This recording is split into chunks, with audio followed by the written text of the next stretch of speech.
नमस्कार। आज का टॉपिक है विंड पावर। हम आपको विंड पावर प्लांट के बारे में बताएंगे। विंड फार्म और पार्क दोनों एक ही चीज़ें होती हैं, तो इसके बारे में बताएंगे और डोमेस्टिक विंड मिल के बारे में बताएंगे। यहाँ पर मैंने एक घर के टेबल फैन के बारे में दिखाया है।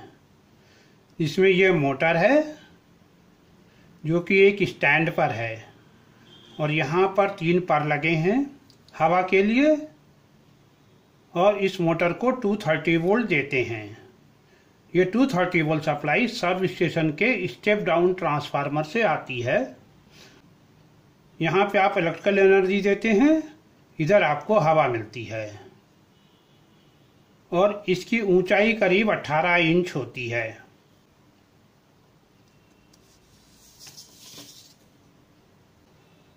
अब यहाँ पर हमने एक विंडमिल के बारे में दिखाया है। ये जो अरेंजमेंट है टेबल फैन का करीब करीब उल्टा होता है।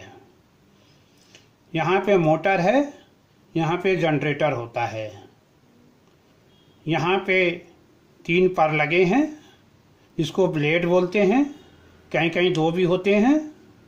ये कंट्रोल है और इस पूरे को टरबाइन बोलते हैं टेक्निकल भाषा में। इसका आउटपुट लो वोल्टेज होता है, तो एक स्टेप अप ट्रांसफार्मर लगा करके इसका वोल्टेज बढ़ाते हैं और फिर हाई वोल्टेज या ग्रिड से कनेक्ट कर देते हैं। और ये जो टरबाइन है ये एक टावर पर लगा रहता है। अगर हम एक 2 मेगावाट का विंडमिल ले लें तो इसकी हाइट करीब करीब होती है 100 मीटर, जो कि 30 या 35 मंजिल इमारत के बराबर होगी। अब यहाँ पर आपने देखा होगा चारों तरफ हवा है, इसके लिए इसको घुमाते हैं, ऐसे स्विंग करता है। इसी प्रकार यहाँ पे भी ये पूरा यूनिट स्विंग करता है। जिस डायरेक्शन में हवा होती है उस हिसाब से स्विंग करता है, जिससे इस पर में ज़्यादा हवा जाए। अब यहाँ पे इलेक्ट्रिकल एनर्जी देते थे तो हमें हवा मिलती थी। विंडमिल में हवा देते हैं और हमको इलेक्ट्रिकल एनर्जी मिलती है।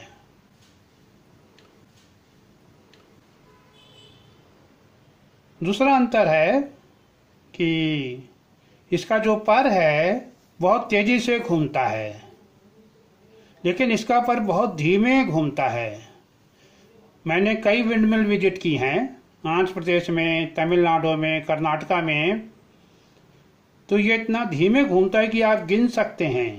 एक पर को घूमने में करीब 3-4 सेकंड लगते हैं। हमने कंट्रोल यहाँ दिखाया है।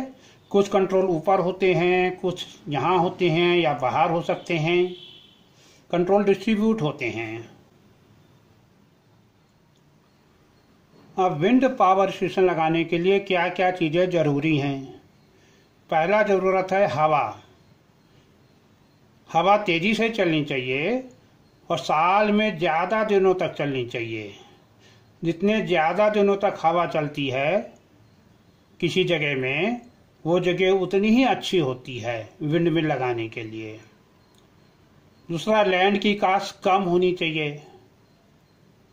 तो जैसे बंजर ज़मीन है या पहाड़ों के ऊपर है, वहाँ पर अधिकतर विंडमिल लगाते हैं जहाँ लैंड की वैल्यू बहुत कम होती है। कभी कभी खेतों में लगा देते हैं, नीचे थोड़ी बहुत खेती होती है और उसमें विंडमिल भी चलती है। उसके बाद वहाँ पे पावर ग्रिड हो और रोड वगैरह हो। अब पहाड़ों के ऊपर या बंजर ज़मीन की लैंड जब सस्ती होगी तो वहाँ तक रोड तो नहीं होगी ना, तो रोड अधिकतर बना लेते हैं लोग, कच्ची रोड बना लेते हैं। अगर होती नहीं है तो रोड बनानी पड़ती है। अगर ये सब चीज़ें हैं तो विंड मिल लगा सकते हैं, नहीं तो नहीं। तो विंड मिल हर जगह नहीं लगाई जा सकती। अब विंड मिल कहाँ कहाँ लग सकती है? Onshore, offshore. ऑनशोर का मतलब है जमीन पर, ऑफशोर का मतलब है समुद्र में, सी में। जो ज़मीन पर लगती हैं विंड मिल वो 1 से 3 मेगावाट तक होती हैं एक विंड मिल आजकल। पहले 1 से छोटी भी होती थी। ऑफशोर में जहाँ तक मेरा जानना है भारतवर्ष में एक भी विंड मिल समुद्र में नहीं है, मगर गुजरात में प्लान कर रहे हैं लगाने के लिए। ऑफशोर का फ़ायदा ये है कि वहाँ पे हवा बहुत मिलती है, मगर नुकसान है कि वो महंगी पड़ती है, क्योंकि समुद्र में टावर लगाना मुश्किल होता है, वो महंगा पड़ता है। उसके बाद समुद्र के किनारे लगाते हैं और फिर होता है डोमेस्टिक। ये छोटी छोटी होती हैं, फ्यू किलोवाट की।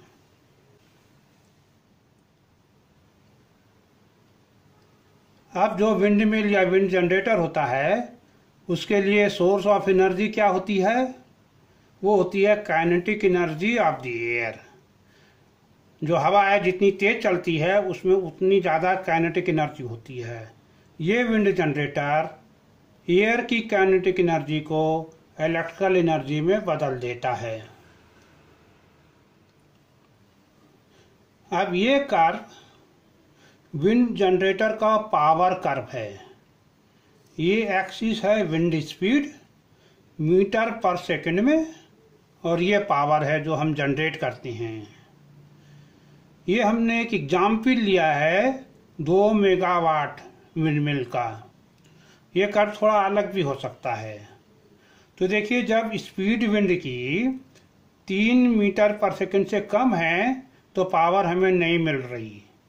उसके बाद जैसे जैसे स्पीड बढ़ती है पावर भी बढ़ने लगती है।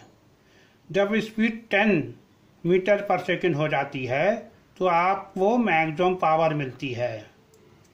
फिर 10 से 30 तक सब बढ़िया रहता है। जब विंड की स्पीड बहुत ज़्यादा हो जाती है तो जनरेटर के ख़राब होने का डर रहता है। तो क्या करते हैं, उसकी पावर कम करते हैं, और जब स्पीड 35 मीटर पर सेकंड तक हो जाती है तो ब्रेक लगा देते हैं, पावर जनरेशन बंद हो जाता है, विंड मिल रोक देते हैं।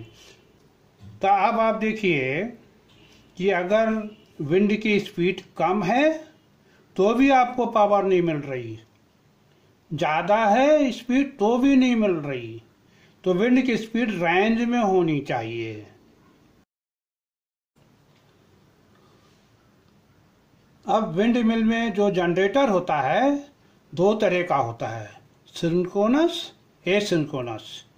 ये पुराने टाइप का है, ये आजकल लगता है। मैं पहले इसके बारे में बताता हूँ आपको।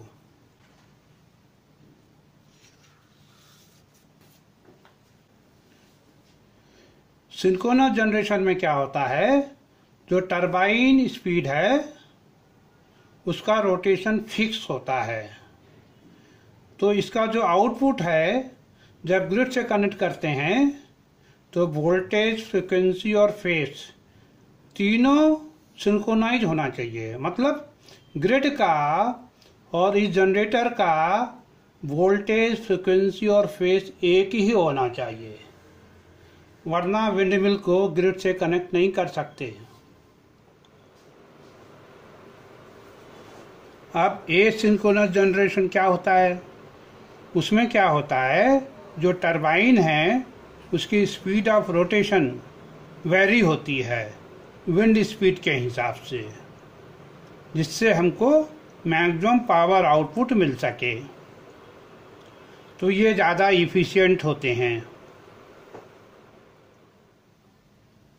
अब एसिंक्रोनस टाइप जनरेशन में चूँकि विंड की स्पीड चेंज होती रहती है, इसका आउटपुट वोल्टेज और फ्रिक्वेंसी दोनों चेंज होता रहता है, तो क्या करते हैं, एसी को डीसी में बदलते हैं। ये डीसी लिंक है, और फिर डीसी को एसी में फिर बदल देते हैं और फिल्टर लगा देते हैं। तो यहाँ पे हमको फिक्स वोल्टेज और फिक्स फ्रिक्वेंसी की 3 फेज सप्लाई मिल जाती है, मगर ये लो वोल्टेज में होती है, करीब 700 वोल्ट के आसपास होगी। ये जनरेटर पे डिपेंड करेगा। उसको स्टेप अप करके हाई वोल्टेज बना देते हैं और ग्रिड से कनेक्ट कर देते हैं। ये भी कंट्रोल होता है, इसमें बहुत सारे कंट्रोल होते हैं। ये जो दिखाया हमने ये एक्साइटेशन कंट्रोल के लिए है। अब विंड टरबाइन में कंट्रोल्स क्या होते हैं उनका मैं नाम बता देता हूँ, डिटेल में नहीं जाऊँगा। वोल्टेज कंट्रोल होता है, frequency control, reactive power control, power control, control to keep blades pointed to wind. जब हवा बहती है तो हवा की डायरेक्शन बदलती रहती है, तो जो उसके ब्लेड्स होते हैं उसकी भी डायरेक्शन चेंज करते रहते हैं, जिससे विंड के डायरेक्शन में आ जाए और ज़्यादा से ज़्यादा हवा की काइनेटिक एनर्जी मिले।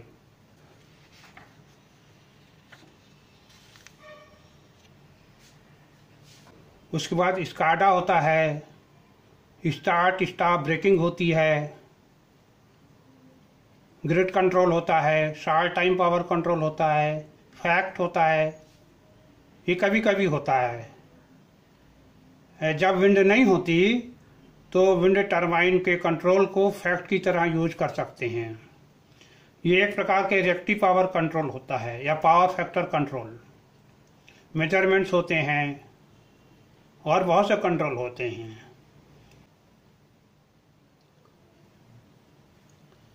अब विंड फार्म या पार क्या होता है? क्या होता है, जहाँ पे विंड जनरेटर लगाते हैं 1 मेगावाट या 2 या 3 का, वहाँ पे एक नहीं लगाते, बहुत सारे लगाते हैं। यहाँ तो हमने 3 दिखाए हैं, मगर 100, 200, 300, 400 भी हो सकते हैं। तो ये एक विंड जनरेटर है, इसमें हमें लो वोल्टेज मिल रहा है, उसको स्टेप अप करके मीडियम वोल्टेज पे लाते हैं। इसी प्रकार दूसरा विंड जनरेटर भी ट्रांसफार्मर के जरिए इससे कनेक्ट कर देते हैं। इसी प्रकार तीसरा भी कनेक्ट कर देते हैं और फिर इन सबको जोड़ के एक कॉमन ट्रांसफार्मर से ग्रिड से जोड़ देते हैं। तो अगर एक विंड जनरेटर 1 मेगावाट का है और वहाँ पे 200 विंड जनरेटर लगे हैं तो 200 मेगावाट का विंड फार्म हो गया। इसलिए इसको बोलते हैं विंड फार्म या पार्क। अब जितने विंड जनरेटर हैं सबकी अलग अलग यहाँ पे मीटरिंग होती है, जिससे पता चल सके कि ये विंड जनरेटर कितनी बिजली पैदा कर रहा है। अब आप क्या कर सकते हैं, जो विंड फार्म होते हैं उनमें से 1 या 2 या 3 विंड मिल घर बैठे खरीद सकते हैं। इसको घर वाले नहीं खरीदते, इसको कंपनीज वाले खरीदते हैं। तो आपको विंड फार्म सप्लायर से कांटेक्ट करना होगा। वो क्या करेगा कि विंड मिल का इंस्टॉलेशन करेगा या रेडीमेड देगा, और जो पावर जनरेट होगी उसको इलेक्ट्रिसिटी बोर्ड को बेचेगा, विंड जनरेटर की मेंटेनेंस करेगा, और फिर जो भी पैसा मिलता है वो आपको कैश में देगा या आपको पावर देगा। इसका मतलब ये है कि मान लीजिए आप कानपुर में हैं और विंड फार्म कन्याकुमारी में है। आपने 1 या 2 या 3 विंड मिल खरीद लिए, वहाँ पे पावर पैदा हुई, वो या तो आप इलेक्ट्रिसिटी बोर्ड को बेच सकते हैं और पैसा ले सकते हैं, या जितनी पावर वहाँ बेची उतनी पावर आप अपनी फैक्ट्री में इलेक्ट्रिसिटी बोर्ड से ले सकते हैं। ऐसा भी अरेंजमेंट है। अब विंड प्लांट या विंड जनरेटर की कास्ट एक फिक्स या कैपिटल कास्ट होती है। 1 मेगावाट के विंड प्लांट के लिए करीब 4 से 7 करोड़ तक आपको देना पड़ेगा, और ये वेरी करती है डिपेंडिंग अपॉन टरबाइन का टाइप कैसा है, साइज और पावर रेटिंग कैसी है। जैसे अगर विंड टरबाइन की पावर 1 से 3 मेगावाट हो जाए तो कास्ट 3 गुना नहीं होगी, कास्ट थोड़ा 3 गुने से कम होगी। इसी प्रकार लोकेशन क्या है, टेक्नोलॉजी कौन सी है।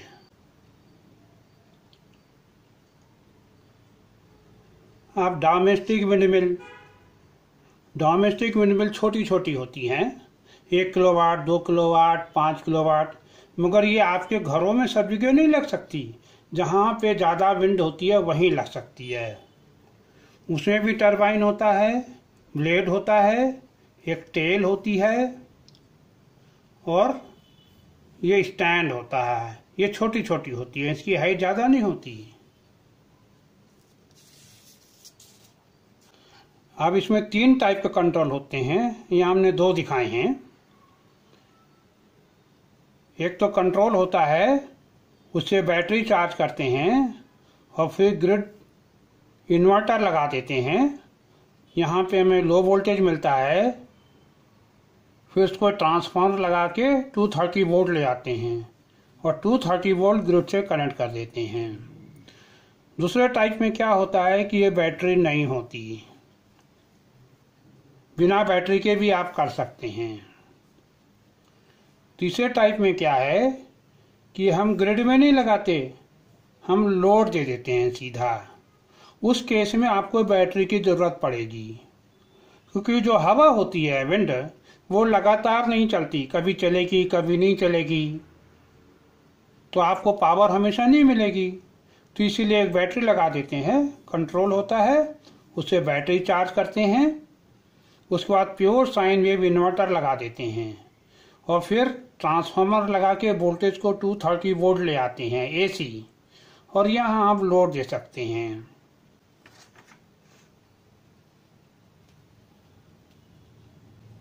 तो डोमेस्टिक विंडमिल में एक टरबाइन होगा, टावर होगा, उसके बाद कंट्रोल होगा, बैटरी होगी, इन्वर्टर होगा। अब आज यहीं समाप्त करते हैं।